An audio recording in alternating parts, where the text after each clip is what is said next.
Before we proceed, let's talk about spirits. What are spirits? Yeah.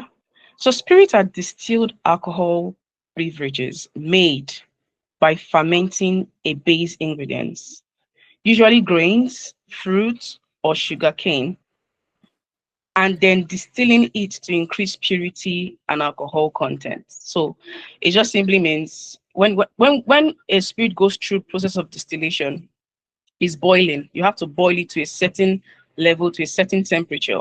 Duration is being extracted. Sometimes you tend to distill a particular kind of whiskey or cognac or any type of spirit like 3 times, yeah? So that there are basic common ingredients used in each of this spirit. They're like the base, the major ingredients. So if you're literally drinking whiskey, vodka, gin, rum, or any of these spirits, and it literally doesn't have that base ingredient, then you literally cannot call it. For example, a lot of people assume ogogoro or sapele water to be gin. Yeah. And some people will still argue that ogogoro and sapele water is gin. But ogogoro and sapele water is not gin. Why? Because the major and the base ingredient for making a gin is juniper berries. And ogogoro doesn't contain juniper berries. Sapele water doesn't contain juniper berries. So you can't call sapele water or ogogoro a gin. Now, there are key characteristics. One, they have higher alcohol content, usually from like 35 to 50 and above. Then they're distilled to concentrated, refined flavor. Now, and sometimes they're often aged in wood barrels to enhance color, aroma, and depth. When we tend to see some of our spirits brownish in color or have this amber color stuff, most of the times they are being aged. You know, what the oak barrel does is helps, gives it a secondary flavor, makes it age better, smoother, and easier to drink. Now, so you can either have them mixed in your favorite cocktails or you can sip it straight. So let's move to the next slide. The first on my list is whiskey. A lot of us here have tasted whiskey, we've drank whiskey, we've whiskey, and we sell whiskeys to our customers. But do you know that there are different kinds of whiskeys? One, we have the Scotch whiskey. The Scotch whiskey have single malt and Scotch blended whiskey. But that will be a topic for another day. We'll go deeper into that. I'm just going to give the basis. Now, the second kind of whiskey we have is bourbon whiskey. Bourbon whiskey are usually made of 51% corn. So they're usually sweeter.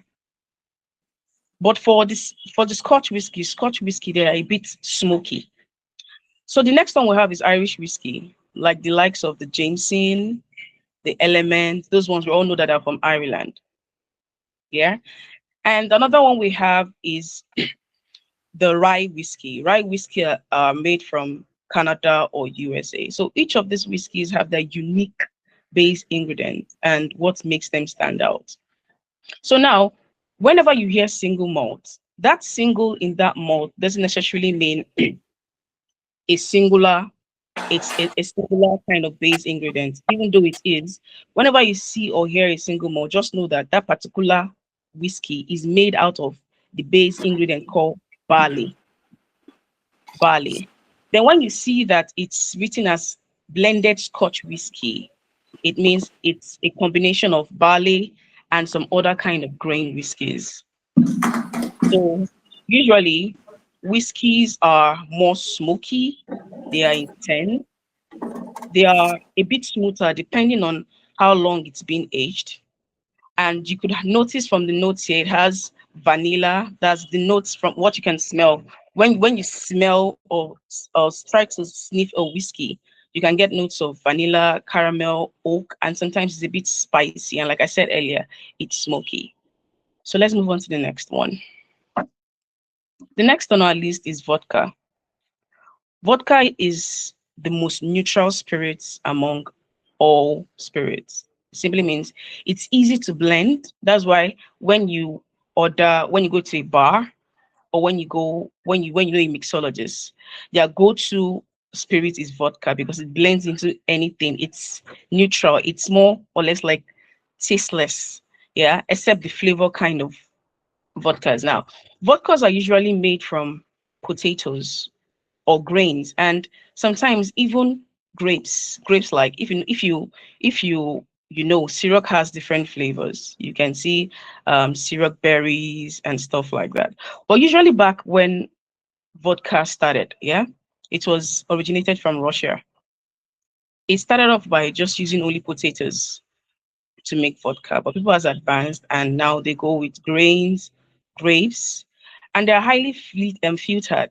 Like they're highly filtered. So, and that's why you see that it's clean. Like when you taste vodka, it feels like you're almost tasting, like you can't get a particular flavor from vodka except you're drinking a flavored vodka. And usually vodkas are from like 37.5% alcohol to 40% alcohol. It has notes of it's clean, it has this subtle grain and silky texture. So let's move to the next one. Rum. Rum is actually made from sugarcane juice or sugarcane molasses, and it's originated from the Caribbeans. Yeah. So it has different varieties. We have the white, we have the gold, we have dark, we have spicy kind of rums.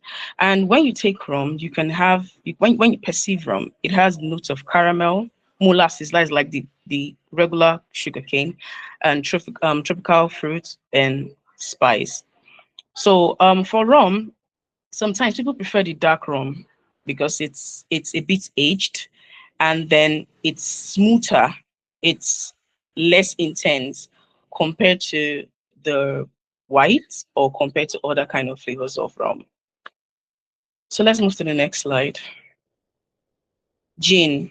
I made an example earlier when I said ogogoro and sapele water is not gin, simply because it doesn't have the basic ingredient called juniper berries. Now, for gin to be called a gin, it needs to have the base ingredient called juniper berries and other botanicals. So more or less like saying the gin must contain at least 50 to 51% of juniper berries and other botanicals like your orange peel, like your licorice and every other thing. So there are different kinds of gin. We have the London Dry, we have the Old Tom, we have the Modern, and we have the Geneva. And usually it's from 37.5% alcohol to 47% alcohol. So I'm just giving like the basic, the standard insight on all these spirits. Because if we decide to go deeper, deeper, and deeper, it's going to take a whole lot of time. So let's move on to the next one. Tequila. Um, if I may ask, does any one of us here know what tequila is made of?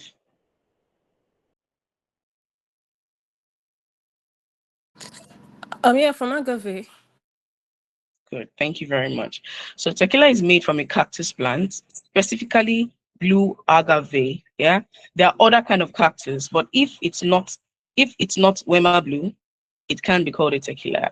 And also, tequila must be made in the tequila region in Mexico. And there are 5 tequila regions in Mexico. We have the Mezcal, we have the Guanajuato, we have the regular one, which is Jalisco, but people call it Jalisco. We have the Nayarit. So if these tequilas are not made in these 5 tequila regions, you can't call it a tequila. Even if it's made in Mexico, but not in the tequila region, you can only call it an agave spirit. So for tequila, the base ingredients, the major ingredients is the Weber plant.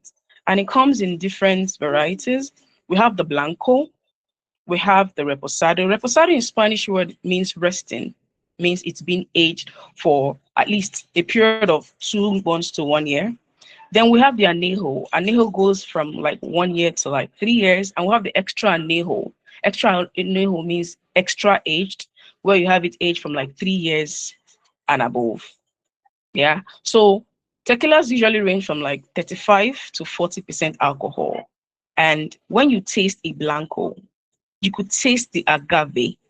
Like when you taste like a blanco that is not mixed, because sometimes we have like the likes of Omega Gold. I know because you think Omega Gold is gold in color, it simply means it's aged. No, Omega Gold is a mixto. Mixto simply means it has about 40% of agave to 50% of agave. Then the rest has to be like other mixtures, maybe like from herbs, from spices, and that's why it's called gold. You can't see it being called a reposado because it's not aged. So don't confuse the color sometimes, yeah? When you see an Omega Gold, it's not aged, it's just a mixto. So when you take a good tequila, you don't necessarily need your limes and salt to take a good tequila. Good tequilas are usually very smooth and easygoing when you swallow. So sometimes when you see people take tequilas with lime and salt, yeah, sometimes it's just lack of knowledge. Or sometimes they just want to go with the flow, or they assume that, oh, all tequilas deserve salt and lime. No, when you're taking a premium quality tequila, you don't necessarily need the salt and lime. And tequila is actually really good for mixing your cocktails, and you can even have it neat. So let's move on to the next slide. Brandy or cognac. Does anybody have an idea what brandy or cognac is made from?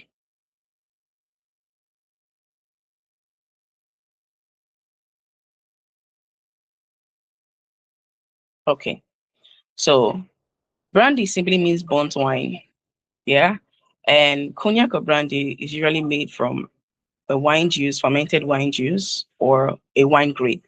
Now, for cognac, all cognacs are brandy. Note, all cognacs are brandy. Cognacs are a specific type of brandy, but not all brandies are cognac. For example, Saint Remy, Saint Remy is a brandy, but not a cognac. Hennessy, VS, VSOP, Martel, VS, Remy Martins, Courvoisier, they are all cognacs. Why? Because they are made in the cognac region in France. And if it's not made in the cognac region in France, you can't call it a cognac. So most of the times, there's a specific grape used in making cognac. It's called an Ugnin Blanc. It's plain. It has a less acidity. So that's the perfect grape sometimes when making a cognac. And for VS, you will notice that for cognacs, they have ages. Like you see the likes of Hennessy VS, usually age from like 2 years. And that's why when you taste an Hennessy VS, it gives this sharp feeling like you can taste it is harsh. Okay, let me not use the word harsh, but it's quite intense.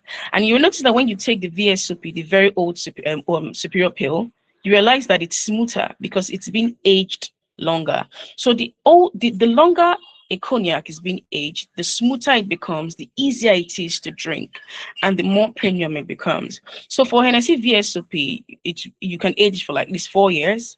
For EXO, it ranges from like 10 years above. Now, the alcohol percentage are usually from like 40%. And when you sniff or smell a cognac, the first rush that will come to your nose will be dried fruit, vanilla, oak, spice. And if you've smelled or tasted Hennessy XO, you could smell dark chocolate. It's quite intense.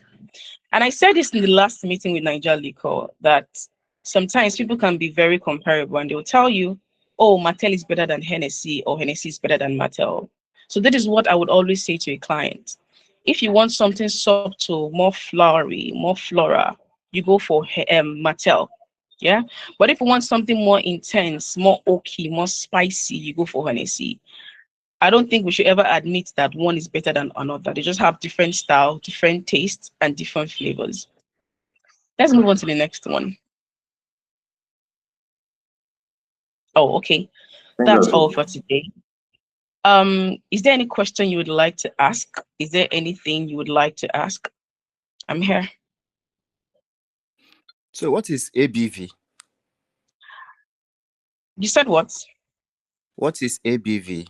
ABV means alcohol by volume. Okay. That's your normal 40%, 30%. It's called alcohol by volume. That's what ABV means. Any other question? You want to explain that further so that he better understands it?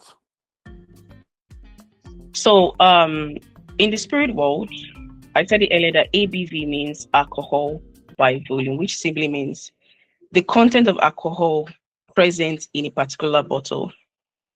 That is what is called alcohol by volume. So whenever you see a particular alcohol that has a specific percentage, just like when you look at Hennessy VSOP, you see 40%. That is what is called the alcohol by volume. So for each bottle, the alcohol percent in that particular bottle is 40%. For each bottle you see, maybe the likes of tequila, maybe the likes of cognac or vodka, and that's why you see it's always been spelled out in the bottle. 40% alcohol by volume in terms of the quantity available in that bottle. Kachi, do you understand? Yes, I do. Thank you. Okay.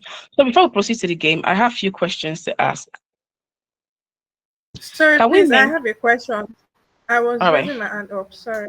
Sorry to Oh, I cut you didn't see short. that. So, when you were explaining for tequila, you said that some premium tequila does not require you using like the lime and the salt. Do you want to like Yeah. give us examples of the premium tequila? Because most of the tequila brand that I know, we have to use lime and salt, and I feel like it's also like a general misconception in the when you go to the bar and then they are giving you the tequila and offering you lime and salt with it. So do you want to like give Okay. us the type of So tequila so when we're speaking to our originally, customers? okay. So originally, when you take lime and salt, sometimes when you take some certain kind of tequilas, like it burns you through your chest. Yeah. So the lime and salt is to stop the burn and slow down whatever effect it's going to have on you. And somehow it has become a tradition. Yeah. People just tend to take lime and salt with the tequila because they feel like it's been attached to traditions. Yeah. But when you take a good tequila, the likes of Volcan, the likes of from let's say from good quality Reposado, Anejo, Extra Anejo, like Casamigos, like Azul, when you're taking a good quality, authentic tequilas, you don't necessarily need the lime and salt because it moves in smoothly. It's gentle. It's easy to sip. It doesn't have to burn you through your chest. But like I said, even people that still take premium tequila still use lime and salt because it has become the tradition. It has become the tradition. Once you hear tequila, oh, I have to use lime and salt. It gives this added swag to their drinks. But like I said, originally, you can always tell your client that when you're taking a smooth premium tequila, you don't necessarily need the lime and salt, except it's their choice to just go with the whole tradition. All right, thank you. Do you understand better, Ayo? Yes, I do. Thank you. Okay. So I have questions to ask. Earlier I mentioned that we have different types of Scotch whiskey. Does anybody have an idea what they are? Can you list them out for me?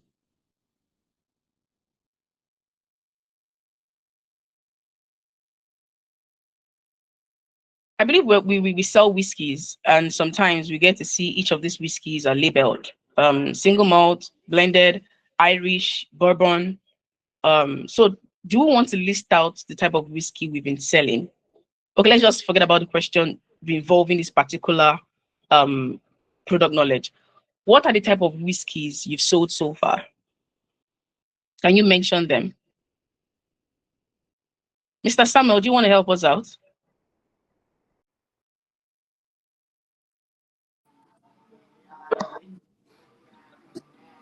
Okay. Like you said, you've already mentioned it already. So I know there's Scotch whiskey, there is Irish, there is bourbon. There are a few more, but these are the three whiskeys I can mention for now. Can you give us an example of bourbon whiskey? For the bourbon, I do not know, to be Okay. sincere. An example of bourbon whiskey that we sell regularly is Wild Turkey. Wild Turkey is a bourbon whiskey. An example of the Scotch whiskey we sell regularly is the likes of Glenfiddich, Glenmorangie. An example of the regular Irish whiskey we sell, Jameson, Elements. So I feel like anytime we try to sell to customers, let's understand the type of whiskeys we're selling to them. It's easier to help them understand. There's some customers that might probably want to ask you questions. What are the difference? Why am I taking this instead of this? All right, thank you very much for your time. I'll be here. If you need to ask me any further questions, you can send me a private message. Thank you so much, all.